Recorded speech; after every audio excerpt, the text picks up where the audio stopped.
કેવું છે? સારું. શું તકલીફ હતી કહો, પહેલાથી વાત કરો. મણકા આગળ જગ્યા થઈ ગઈ હતી. તકલીફ શું થતી હતી? પગનો દુખાવો, આખો પગ. આખો પગ દુખતો હતો, કમર દુખતી હતી. હા. કેટલા સમયથી?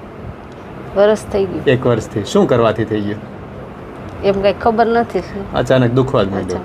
પછી ક્યારે દુખતું? ચાલવામાં, ઊભું રહેવામાં, બેસવામાં ક્યારે દુખતું? જાજુ ચાલી તો દુખે હા. અને બેસી તોય દુખે. ચાલવામાં અને બેસવામાં હા. દુખતું હતું. ઊભું રહેવામાં? ઊભું રહેવામાં નહોતો વાંધો. ઊભું રહેવામાં વાંધો નહોતો. વધારે કામ કરો તો દુખે? વધારે કામ કરવાથી દુખે. કામ તો થતું જ નહોતું ને ક્યાં થતું? આવ્યા ત્યારે તો બહુ દુખાવો હતો. હા. આવ્યા ત્યારે કેવો દુખાવો હતો એ તો કે? હવે ત્યારે બહુ જ દુખાવો હતો. શું થતું હતું? આખો પગ દુખે. પછી શું કર્યું? આ કસરતથી સારું થયું તો.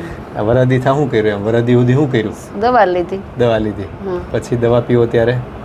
દવા પી ત્યારે સારું રહે, પાછું હતું નહીં. પાછું તો એમ એવું કેટલો સમય ચાલ્યો? એવું વરસ દી. 1 વર્ષ સુધી આવેલું. પછી બીજું શું કર્યું? એક દવા લીધી, પછી MRI કરાવ્યો. હા, બીજું કઈ નહીં. તો ડૉક્ટરે શું કીધું? ઓપરેશનનું. પછી પછી આમ રાખો, આમ એ મસ્ત બોલે છે. કે આખી વાત કરે. સીટી સ્કેન કરે હા. બરોબર. પછી અંગત આમ કેમ આપણે ડૉક્ટરને બતાવ્યું, કીધું સાહેબ આવી રીતથી છે ઓપરેશન કરાવવું છે. હા. તો એ સાહેબે મને એવું કીધું, હા. મને કે આપણે ઓપરેશન નથી કરાવવું, એક ટ્રાય આપણે આટકોટ મારી ગઈએ. મેં કીધું સાહેબ ત્યાં આટકોટ મારવામાં તો વેઇટિંગમાં વારો આવે છે. એ કે નામ દેજો મારું. એટલે અમે અહીંયા નામ લખાવ્યું. 8મે દિવસે વારો આવ્યો. પછી કીધું ઓપરેશન કેમ ન કરાવ્યું? ઓપરેશનમાં સાહેબ જોખમ હતી અમારે કે કમરનું ઓપરેશનમાં મને 10 જણા એવું કીધું કે બહુ બને ત્યાં લગન ન કરાવાય કે. કીધું કાંઈ વાંધો નહીં, હાલો આપણે ત્યાં ટ્રાય મારી કીધું. અને અમને પહેલે ધક્કે રિપોર્ટ મળ્યો. એમ ઘણી રાહત થઈ. આ 5મો ધક્કો હાવ રેડી. અત્યારે 5મી વખત છો. આ 5મી વખત છે. હવે તમારો કેસ સમજીએ. લાવો મારી પાસે પાછું. 5મી વખતમાં સાહેબ અમે ગાડીમાં એ જ ચર્ચા કરતા હતા. હા. કીધું જેવું હોય ને એવું આપણે સાહેબને કહેવાનું કે ખોટી વાત નહીં કરું સાહેબ, કાલે મેં કલાક કામ હોતું જ કરે. એવું છે. હા. હવે તમારો કેસ સમજીએ ને બધા તમારા પ્રશ્નોનો જવાબ મળી જશે. આપણે જે તકલીફ છે ને એ 3જા અને 4થું મણકું આપણે આમાં સમજીએ. આમાં છે ને આપણા કમરમાં 5 મણકા આવે. અહીંયા જુઓ. જો આ પાછળ આ જે મણકા છે ને આપણે ટોટલ 33 મણકા હોય.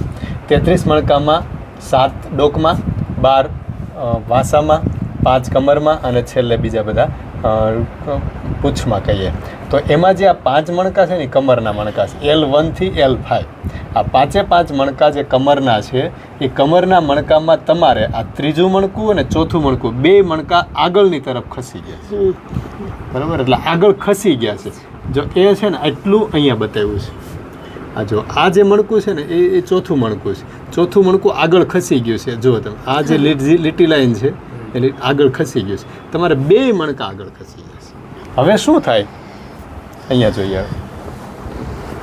મણકું આગળ ખસે ને નોર્મલી કેવું હોય કે આવી રીતના આપણા આ મણકા છે 2, બરાબર? આ આગળની સાઈડ છે, આ પાછળની સાઈડ છે. તો આમાં વચ્ચે આવી રીતની જગ્યા હોય તો એમાંથી નસું પસાર થતી હોય. જો આમાં દેખાય મસ્ત. જે આવી રીતની જગ્યા હોય એમાંથી આમ નસું પસાર થતી હોય. નસું પસાર થાય ને આ પગમાં જતી હોય. એટલે આ વચ્ચેથી હવે શું થાય કે આ કમરના મણકા જે છે એ આમ આવી રીતના આમ આગળ આવે. આગળ આવે ને તો અહીંયા જે આ નસ હોય ને નસ ઉપર દબાણ આવે. એ નસ ઉપર દબાણ આવે ને એ નસ આખી પગમાં જતી હોય. પગમાં જતી હોય ને એટલે આખો પગ દુખે ને એને આપણે કહેવાય સાયટિકા. બરાબર? મૂળ છે તકલીફ કમરનું મણકું ખસી જવું. આવી રીતના સીધા મણકા હોય, આવી રીતના આગળ જાય એટલે તકલીફ પડે. હવે આ ક્યારે થાય? ઘણાને તો છે ને જન્મજાત તકલીફ હોય જ, પણ આખી જિંદગી ખબર જ ના પડે કે એને હશે એમ. 10માંથી 1-2 જણા એવા હોય કે જેને મણકા ખસેલા જ હોય, પણ એનો મતલબ એવો નથી કે રોગ છે. કાંઈ તકલીફ ના થાય, આખી જિંદગી કાંઈ તકલીફ ન થાય, પણ એની ઉપર લોડ આવે, પડ્યા હોય, લાગ્યું હોય, ટૂંકમાં બેસાઈ ગયું હોય, વધારે કામ કર્યું હોય, વજન વધારે ઉપાડાઈ ગયો હોય, તો એવું જ્યારે થાય ને ત્યારે એ મણકું વધારે ખસે ને પછી નસ દબાવે એટલે આખો પગ પકડાય. આ તકલીફ થાય. એટલે આમાં શું કરે ડૉક્ટર? આવી રીતના મણકા સીધા છે તો આવી રીતનું આમ ખેંચેલો હોય તો ડૉક્ટર શું કરે? આમ સીધું કરી અને અહીંયા સ્ક્રૂ બેસાડી દે અને સાપડો મારી દે. આપણી ભાષામાં સ્ક્રૂવાળું ઓપરેશન કર્યું એમ કહેવાય. હા, સ્ક્રૂવાળું ઓપરેશન એટલે શું થાય કે અહીંયા જે નસ હોય નસ ખુલ્લી થઈ જાય અને દુખાવો બંધ થઈ જાય.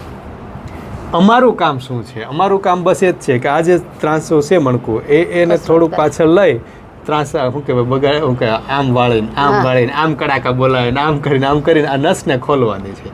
નસ ખુલી જાય એટલે પગ મટી જાય અને આપણું કામ પૂરું થઈ જાય. જે ડૉક્ટર સ્ક્રૂ મારીને કરે એ અમે એમ કરીએ કસરતથી. કસરત ન કહેવાય, બોન સેટિંગ કહેવાય, કાયરોપ્રેક્ટિક કહેવાય. અમારી ભાષામાં એને કાયરોપ્રેક્ટિક કહેવાય અથવા બોન સેટિંગ કહેવાય. કસરત જે છે ને ફિઝિયોથેરાપી કરાવે. કસરત એ સ્નાયુને મજબૂત કરવાનું કામ કરે. આ જે નસ ખોલવાનું કામ, મણકા સેટ કરવાનું કામ, એ બધું અમારું કામ છે. એ બોન સેટિંગ, બોન એટલે હાડકા, સેટિંગ એટલે સેટ કરવા, બોન સેટિંગ, એ બોન સેટિંગ કહેવાય એના માટે. કાયરોપ્રેક્ટિક આ જે પદ્ધતિ છે ને એ પદ્ધતિમાં ઓપરેશન જેવું જ કામ થાય. મેઇન વસ્તુ એ છે કે આ પદ્ધતિમાં કોઈ જાતની દવા નથી, કોઈ જાતનું ઇન્જેક્શન નથી, કોઈ જાતની ઓપરેશન નથી અને એના વગર મટે છે. એટલે આ મહત્વનું છે. અમારે સાહેબ જ ગણતરી કરતા 3000 કમ્પ્લીટ થઈ ગયું. હા, નકર 2 લાખ રૂપિયા. 2 લાખનો ખર્ચો થાય. જોખમ તો ખરી જ ને કમર. જોખમ જ છે. એવું નથી કે મટ્યું જ છે. તો સાહેબ ભાવ વાકું હા, એ તો હાવ બંધ. ના, એવું તો થઈ શકે. મેઇન વસ્તુ છે કે બેનને એન્ટેરોલિસ્થેસિસ એ તકલીફ છે. એટલે એને આ ટૂંકમાં પરેજી તો પાડવી જ પડશે. સિવાય કે કોર મસલ એક્સરસાઇઝ કરી અને સ્ટ્રેન્થનિંગ કરે તો પછી નહીં થાય. પણ મેઇન વસ્તુ અત્યારે ફોરવર્ડ બેન્ડિંગ, સિટિંગ અને ફોરવર્ડ બેન્ડિંગ કરીને વર્ક કરવું, કામ કરવું. આ 3 કામ છે ને એ બંધ કરે ને ટૂંકમાં એ ઓછું કરી નાખે અને બંધ કરે તો છે ને એને આજીવન કોઈ તકલીફ ના થાય. નહીંતર પછી થયા રાખે. પણ કદાચ કંઈક ભૂલ થઈ ગઈ અને કંઈક સેટિંગ વિખાઈ ગયું અને પગ દુખવા માંડ્યો તો આ પાછું આવી જાવ, એકાદ સેટિંગ કરો તો રેડી થઈ જાય.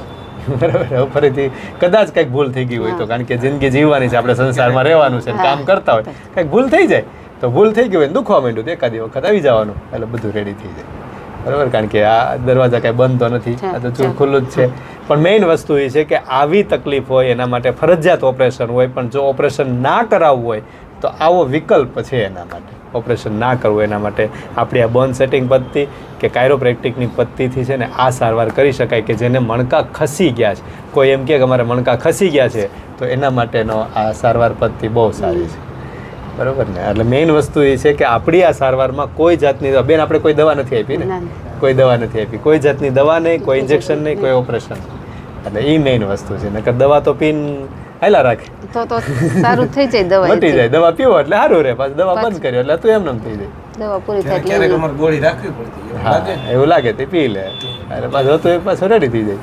એટલે રાખે એમનું. પણ મેઇન વસ્તુ છે કે આપણે કસરત શીખવાડીએ, કસરત કરો ને એટલે તમારા સ્નાયુ મજબૂત થાય ને તો પછી દુખાવાની શક્યતા બહુ ઓછી થાય. કસરત કરું છું 3 ટાઈમ. કસરત ચાલુ રાખવાની. બાકી આમાં ચાલવું, ઊભું રહેવું, સાયકલિંગ કરવું આ બધું બહુ કરે. આનાથી બહુ ફાયદો છે. બીજું કંઈ કહો? બીજું કંઈ નહીં. રેડી. જય શ્રી કૃષ્ણ.